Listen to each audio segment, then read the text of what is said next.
Senhor presidente, demais vereadores, as pessoas que nos acompanham através do trabalho competente da TV Câmara, nós queremos aqui dar o retorno da nossa visita ao Senado Federal, onde participamos da audiência pública que discutiu, vereador Trindade, as empresas estatais não dependentes.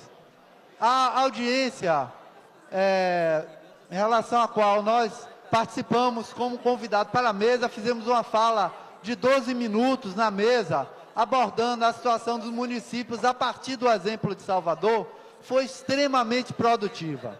Eu quero falar aqui, vereadora Marta, de duas vitórias importantes. Primeiro, dizer que a audiência foi promovida pela Comissão de Direitos Humanos, presidida pela senadora Regina Souza, e foi proposta, na verdade, pelo senador Paulo Paim, que tem tido um papel importantíssimo para o Brasil, para o país inteiro, né? Vide aí o trabalho que foi feito em relação à questão da reforma da Previdência, desmoralizou todos os argumentos com a CPI, né, da reforma da Previdência, e mais uma vez o senador Paim dá essa importante contribuição em relação à questão da dívida pública, nesse caso em relação às chamadas empresas estatais não dependentes.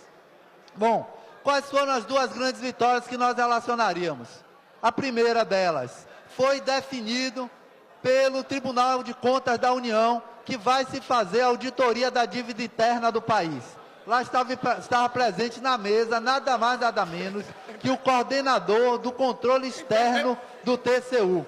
Estava lá na mesa da audiência pública e, à tarde, o Tribunal de Contas da União se responsabilizou por fazer a auditoria da dívida interna no país, dadas as denúncias de fraude em relação a esse esquema.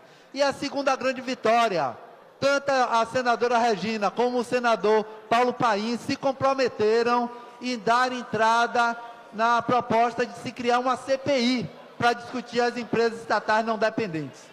Isso é uma vitória para todo o povo brasileiro e foi gerada, no momento oportuno, vereador Palinha, por essa audiência pública. Primeiro, queremos falar sobre a riqueza do debate que fizemos lá. A mesa foi não só composta pelo coordenador do controle externo do TCU, mas como figuras como Maria Lúcia Fatorelli, que é a coordenadora nacional da Auditoria Cidadã, que solicitou ao senador Paim audiência pública, como também representações internacionais, que eu queria aqui saudar, né, através da figura da deputada grega Zoe Constantopoulos, que à época da auditoria da dívida pública grega era presidente do parlamento grego, e fez uma fala em que foi possível claramente, de maneira muito evidente, se estabelecer uma conexão, vereadora Marta, do que aconteceu na Grécia, nos Estados Unidos e o que pode acontecer aqui no Brasil com os recursos da União, dos estados e dos municípios.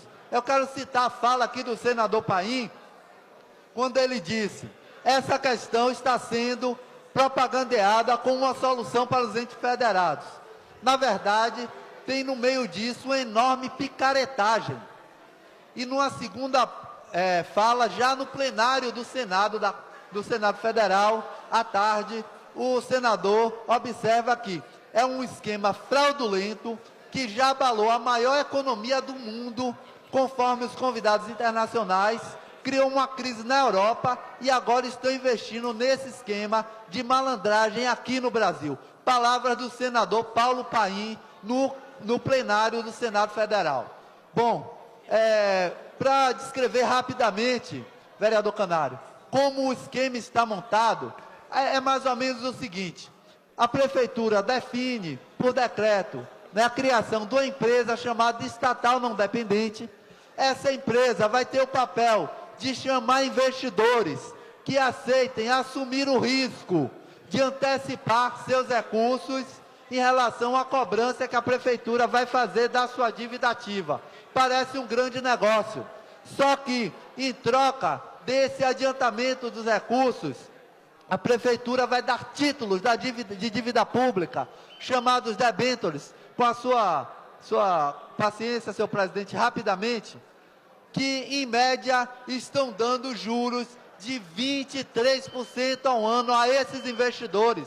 É o mesmo esquema da dívida pública que virou um monstro e que está engolindo o orçamento da União. Para concluir, senhor presidente, o segundo braço disso, vereador Hélio Ferreira, são os esquemas de parceria público-privada, porque a empresa teria o papel também de intermediar os esquemas de maneira subterrânea, na maioria das vezes, do estabelecimento das parcerias público-privadas. E aí o vereador do PCdoB, Gilson Reis, teve um papel fundamental. Só para concluir, senhor presidente, em Belo Horizonte foram privatizadas praças e até cemitérios. Belo Horizonte está vendida para o capital financeiro. E eu quero finalizar dizendo que na reforma administrativa aqui se aprovou também uma empresa estatal não dependente que se chama SEDEMES. É a porta do esquema no mercado financeiro para entrar no município de Salvador. Por isso votamos contra, seremos contrários, apoiamos a CPI e todas as iniciativas para barrar esse verdadeiro esquema que, como disse o senador Paim, é uma grande falcatrua para tirar os recursos públicos tão caros à sociedade brasileira e à metropolitana também.